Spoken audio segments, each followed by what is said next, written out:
घर में महाभारत रख सकते हैं? हमने कहा और का क्या गार्डन में रखोगे? घर में नहीं रखोगे तो क्या दरवाजे पे रखोगे? लेकिन नहीं, हमने सुना है कि महाभारत रखने से झगड़ा हो जाता घर में। कितने लोग हैं जिनके घर में महाभारत नहीं है? जरा बताना हाथ उठा के। ढीले ढीले मत रहा करो, आप जब से पूछे ना तुरंत बता दिया करो। कौन कौन है जिसके घर महाभारत नहीं है? तुम्हारे घर में झगड़ा नहीं होता क्या? तुम तो बिना महाभारत वाले नहीं होता झगड़ा, बड़ी शांति है। ये बेकार की बातों में फंसा मत करो। उल्टी सीधी बात में कुछ भी मान लेते हैं, कुछ भी किसी की भी सुनी सुनाई बातों पर अड़ने लग जाते हैं। महाभारत घर में रखने से भगवान की कृपा मिलती है, पढ़ने से कृपा मिलती है। कौन कहता महाभारत से झगड़ा? महाभारत समर्पण सिखाती है। सब कुछ हार गए, पांडवों के पास क्या था बताओ? महाराज पांडु वैराग जागा, राज्य भाई को दे दिया, धृतराष्ट्र को। पर धृतराष्ट्र ऐसा जम के बैठा उस पर। अब पुत्र हो गए, महाराज युधिष्ठिर समझदार हो गए, अब उनको राज्य लौटा देना चाहिए था, लेकिन ना, हम राज्य नहीं देंगे। फिर भी पांडवों ने कहा कोई बात नहीं, हम अपने परिश्रम से एक दूसरा नगर बसाते हैं। इंद्रप्रस्थ बसा लिया। फिर छल करके जुए में उस पूरे राज्य को फिर छीन लिया गया। फिर भी अंत तक भी पांडवों ने कहा कोई बात नहीं। कृष्ण से कहा आप शांति दूत बन के जाओ, दुर्योधन को बस इतना कह दो 5 गांव 5 भाइयों को दे दे, बात खत्म, झगड़ा नहीं होगा, लड़ेंगे नहीं। बोले ना, मैं नहीं दूंगा। फिर युद्ध शुरू हुआ। भगवान ने कहा बता अर्जुन, बता तुझे क्या चाहिए? दुर्योधन तुझे क्या चाहिए? सेना चाहिए या कृष्ण चाहिए? अर्जुन ने हाथ जोड़ करके कहा प्रभु, हे केशव, हे माधव, मुझे आपके अलावा न जीत चाहिए, न विजय, न सेना, कुछ नहीं चाहिए, मुझे आप चाहिए। भगवान ने कहा तू हार जाएगा। सेना के विरुद्ध में अकेला मैं, तू हार जाएगा। अरे सेना अभी भी समय, सेना मांग ले तो तू जीत जाएगा। तो अर्जुन ने कहा हंस करके प्रभु, आपको न पाके अगर मैं जीत गया तो जीत में भी हार है, और आप मिल गए तो मेरी वो हार भी जीत है। मुझे कोई फर्क नहीं पड़ता मैं हारूं या जीतूं, तुम संग खड़े हो ना, बस और क्या चाहिए। अक्षौणी सेना हार गई, पर अर्जुन नहीं हारा, पांडव नहीं हारे। अजी और तो और जो इनकी दुर्योधन के पक्ष में भी खड़े थे ना, पितामह भीष्म, जानते हो क्या बोलते हैं जब कृष्ण मिलने आए उनसे अंत में? प्रभु, आपने कहा था अर्जुन को गीता सुनाते समय, अर्जुन मुझे सुन और युद्ध कर, तेरा कल्याण हो जाएगा। तो प्रभु पता है मैंने क्या सोचा? अर्जुन से तुमने कहा कि मुझे सुन और युद्ध कर, तेरा कल्याण होगा। मैंने सोचा मैं, अर्जुन सुनेगा और युद्ध करेगा, मैं तुम्हें देखूंगा और युद्ध करूंगा। इसलिए मैंने विपक्ष चुन लिया, मैं विपक्ष में खड़ा हो गया, क्योंकि ऑपोजिशन पार्टी सामने थी ना। मैं आपका दर्शन करते करते युद्ध कर रहा था प्रभु, आपको देखने के लिए मैंने विपक्ष चुना। और फिर जब मैं बाण छोड़ता था ना, हर बाण के साथ एक आशीर्वाद निकलता था, पांडुपुत्र जीत जाए। बाण उन पर ही छोड़ता था और मन में ये निकलता था पांडुपुत्र जीत जाए। द्रोणाचार्य ये क्या मांगते थे? पांडव जीते। विरोधी भी तुम्हारे साथी बन जाएंगे अगर ठाकुर जी साथ देते तो। और कन्हैया से ज्यादा साथ देने वाला कौन? भैया युद्ध खत्म हो गया, 99 पांडव मारे गए, अकेला दुर्योधन। दुर्योधन ने क्या किया? जल में जाके छुप गया। कला विद्या उस समय होती थी, जल में जाके गुप्त स्थान बना लिया। अब जब तक दुर्योधन मृत साबित नहीं हो सकता तब तक युधिष्ठिर महाराज गद्दी पर नहीं बैठ सकते, ये अधर्म है। पहले ढूंढो उसे। भगवान ने जैसे तैसे ये काम भीम को सौंपा। भीम ने जाकर के दुर्योधन को जल में ढूंढ लिया। अब जल में ढूंढा, अब भगवान ने कहा भीम से कि तू युद्ध कर, क्योंकि तेरी इच्छा थी, तेरी प्रतिज्ञा थी कि मैं इसकी जंघा तोड़ूंगा। आज वो पूरा होने वाला है। उसी समय दाऊ दादा आ गए, बलराम जी। अच्छा, भगवान की चतुरता देखो आप, बड़े चतुर हैं। जानते हैं इस महाभारत के युद्ध में एक ही आदमी है जो मेरे रुकावट बन सकता, वो थे बलराम जी। अर्जुन भगवान का पक्का चेला है, तो दुर्योधन किसका चेला था? बलराम जी का। ठाकुर जी कह रहे हम भक्त वत्सल हैं। अर्जुन हमसे कहे हम पिघल जाएंगे किसी भी बात पे, ये हमारे बड़े भाई, ये भी हमसे बड़े भक्त वत्सल हैं। अगर दुर्योधन आके इनके चरणों में गिर गया ना तो पूरा महाभारत का इतिहास पलट देंगे।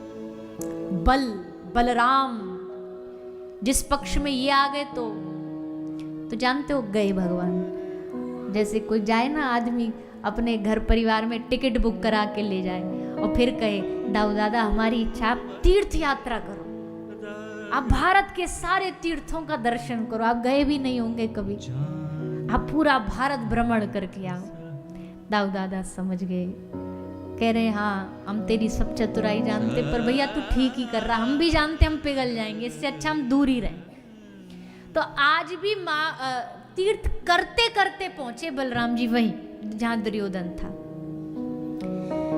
भगवान ने कहा देखो दादा अब अंतिम समय चल रहा है, अब आप बीच में नहीं आना। बोला ना हम नहीं बीच में आएंगे, करो युद्ध करो। युद्ध शुरू हो गया। एक गदा, भीम स्वयं गदा लाए, गदा दुर्योधन को दिया, बोले चलो युद्ध किया जाए। दोनों में युद्ध हुआ और युद्ध करते करते करते भीम दादा ने गदा जंघा में मारी। अब गदा युद्ध का नियम है, आप कमर से नीचे नहीं मार सकते, ये गदा युद्ध के विरुद्ध है, अधर्म है। और गदा युद्ध में बलराम जी तो गुरु हैं। जैसे उन्होंने देखा भीम ने अधर्म किया, एकदम कूद पड़े युद्ध भूमि में। ये अन्याय है, ये अधर्म है, ये ऐसे नहीं हो सकता, और तैयार हो गए एकदम लड़ने के लिए। जैसे तैसे ठाकुर जी ने पकड़ा इनको। बलराम जी से बोले हाँ मैं आपसे दादा पूरा सहमत हूँ, भीम ने जो किया ये अधर्म था, मैं मानता हूँ इस बात को। पर एक बात बताओ, भरी सभा में एक स्त्री की साड़ी के पकड़ करके उसको खींच के नग्न करके मेरी जंघा पर बिठाओ, क्या ये धर्म था? लाक्षागृह में सोते हुए पांडवों के आग लगवा दी, क्या ये धर्म था?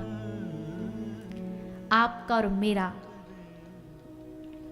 हमारा प्रिय भांजा, हमारा अपना सुभद्रा पुत्र अभिमन्यु, इन्होंने मिलकर के धर्म विरुद्ध रणनीति बना करके उस निहत्थे बालक को मार दिया, क्या वो धर्म था? अगर तब इन्होंने इतना अधर्म किया तो आज धर्म की दुहाई क्यों? ऐसे आताताई, ऐसे अत्याचारी को क्या धर्म से मारना चाहिए? भैया एक बात कहें, ठाकुर जी जब अपने भक्त के वकील बनते हैं ना तो इनसे बड़ा कोई दलील नहीं दे सकता। हारने नहीं देते वकालत में, ऐसे ऐसे दलीलें पेश करते हैं कि सामने वाला हथियार छोड़ दे। अपने भक्त के लिए ऐसी ऐसी दलीलें दे देते। दुर्योधन ने जितने अधर्म किया सब गिनवा दिए, तुरंत बलराम जी पीछे हट गए। हाँ ऐसे का तो मरना ही बेहतर है। भीम ने लिया गदा और दुर्योधन की जान तोड़ दी। अब पांडव वंश में कोई नहीं, निहत्था दुर्योधन है, अश्वत्थामा है, कृतवर्मा है। फिर महाराज घटना कुछ यूं घटी, आया अश्वत्थामा बालकों को मार कर ले गया, 5 बालकों को, सोते हुए बालकों को। अर्जुन श्री कृष्ण को सारथी बना के अश्वत्थामा को पकड़ के भरी सभा में लाए। बता द्रौपदी, मारे तो कैसे मारे? मारे या छोड़े ये क्वेश्चन तो था ही नहीं, प्रश्न ये था कैसे मारना है बता। तू तू जो निर्णय करेगी वैसे मारेंगे। पर धन्य है देवी द्रौपदी। मुच्यता मुच्यतामेष ब्राह्मणो नितराम गुरु। द्रौपदी कहती है ना ना ना, इसको मारना नहीं, ये ब्राह्मण है, ब्रह्म हत्या नहीं करनी, ये गुरु पुत्र है, गुरु अपराध नहीं करना है, इसलिए मुच्यता मुच्यता, छोड़ दो, इसे मत मारो। सबने का ये कोई न्याय है? अपराधी को छोड़ देना कहाँ का न्याय है? कुछ तो दंड देना पड़ेगा। कृष्ण की ओर अर्जुन ने देखा, प्रभु क्या करूं, कुछ समझ नहीं आ रहा। भगवान ने कहा एक ब्राह्मण को कभी मारना नहीं चाहिए। जो इस पक्ष के लोग थे खुश हो गए, भगवान ने हमारी साइड ले ली। अगली लाइन में बोले एक बालक के हत्यारे को कभी छोड़ना नहीं चाहिए, इसलिए अर्जुन इसे मार भी दो और छोड़ भी दो। अर्जुन बोला वाह, ऐसा न्याय तो हमने आज तक नहीं सुना, ये कैसा न्याय है? बोले हाँ यही न्याय है। भगवान ने सांकेतिक रूप में अर्जुन को बताया कि हे पार्थ, एक ब्राह्मण का अपमान ही उसकी मृत्यु बराबर है। एक ब्राह्मण का अपमान कर देना ही उसकी हत्या है। इसलिए अश्वत्थामा के मस्तिष्क की मणि निकाल ली गई, उसकी शिखा को काट दिया गया, क्योंकि ब्राह्मण की पहचान उसकी शिखा होती है, चोटी होती है, उसको काट दिया गया। भैया इतिहास गवाह है, ब्राह्मण अपने प्राण दे देते थे पर अपना जनेऊ नहीं जलने देते थे, अपना वेशभूषा नहीं जलने देते थे। तो इसका मतलब ये है कि जो जिस भी परंपरा को निर्वहन करता है, चाहे वो जाति हो, चाहे संप्रदाय हो, या अपना धर्म है हमारा, उसको कभी भी किसी की खातिर बलिदान नहीं करना चाहिए, अपनी पहचान का बलिदान नहीं करना चाहिए। ये बात सब पे लागू होती है। हम भले पाश्चात्य संस्कृति को बड़े जोरों शोरों से फॉलो करते हैं। एक बार किसी ने पाश्चात्य यानी वेस्टर्न कल्चर में हमें कोई बात बता दी तो हम एकदम लग जाते हैं अंधों की तरह। हम मना नहीं कर रहे, वेस्टर्न कल्चर से, पाश्चात्य संस्कृति से जो अच्छी चीज़ें हैं वो सीख लो बस, पर अंधी दौड़ में नहीं दौड़ना चाहिए। तो वही वाली बात हो गई, एक आदमी की बकरी मर गई, बकरी बीमार हो गई, तो दूसरे वाले के पास गया जिसकी बकरी कुछ दिन पहले भी बीमार हुई थी। तो भागा उससे गया, बोले तेरी बकरी बीमार हुई थी तो तूने क्या किया था? तो बोला हमने उसको पेट्रोल पिलाया था। और बस इतना सुना और भाग गया, और जा कर के उसने अपनी बकरी को पिला दिया।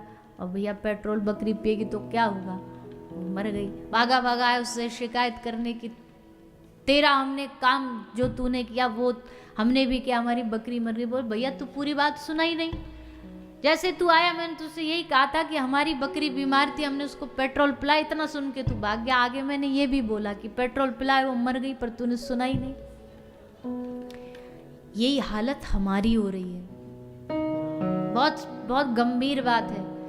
पाश्चात्य संस्कृति का जो आधा कहानी है ना, वो तो हमने फॉलो कर लिया, उससे परिणाम क्या हुआ उसको सुने और सोचे बगैर भाग दिए, अगली बात सुनी नहीं। पाश्चात्य संस्कृति में जो चीज हुई हम उसकी दौड़ में दौड़े, पर उसका परिणाम आप यकीन मानो वहां, खैर आजकल तो यहाँ भी थोड़ा थोड़ा वो सिस्टम हो रहा है क्योंकि दौड़ में हम दौड़े, पर वहां आप जाके देखो लोगों का जीवन, वहां के बच्चों का जीवन कितने कितने डिप्रेशन में भरे पड़े हैं, कितनी अशांति में भरे पड़े हैं।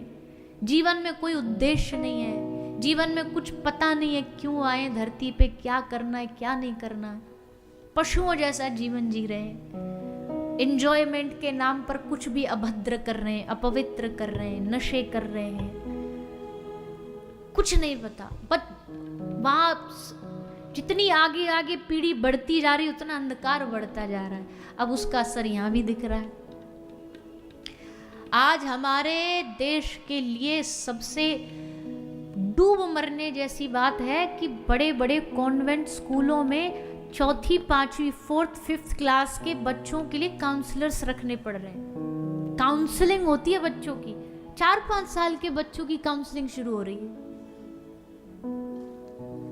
2 मिनट में बच्चे डिप्रेस्ड हो गए, दवाइयां खा रहे हैं, डिप्रेशन की गोलियां खा रहे हैं। अब ये विषय उसमें जाने का नहीं है क्योंकि फिर बात लंबी पहुंच जाएगी, पर एक बात बस इतनी सी समझ लो, शिक्षा, देखो हम एजुकेशन सिस्टम को सब्जेक्टिव वाइज तो बदल नहीं सकते, वो तो जो पीछे से सरकार, पर कुछ कुछ चीज़ें हमें बदलनी चाहिए। मान लीजिए बालकों को थोड़ा स्कूल में ज़्यादा कुछ भक्ति भाव नहीं सिखाया जा रहा, ऐसे सत्संग में लेके जाओ, घर में सत्संग करो, घर में उनको बैठ करके भगवान की भक्ति के बारे में सिखाओ, समझाओ, अपनी संस्कृति को मरने मत दो।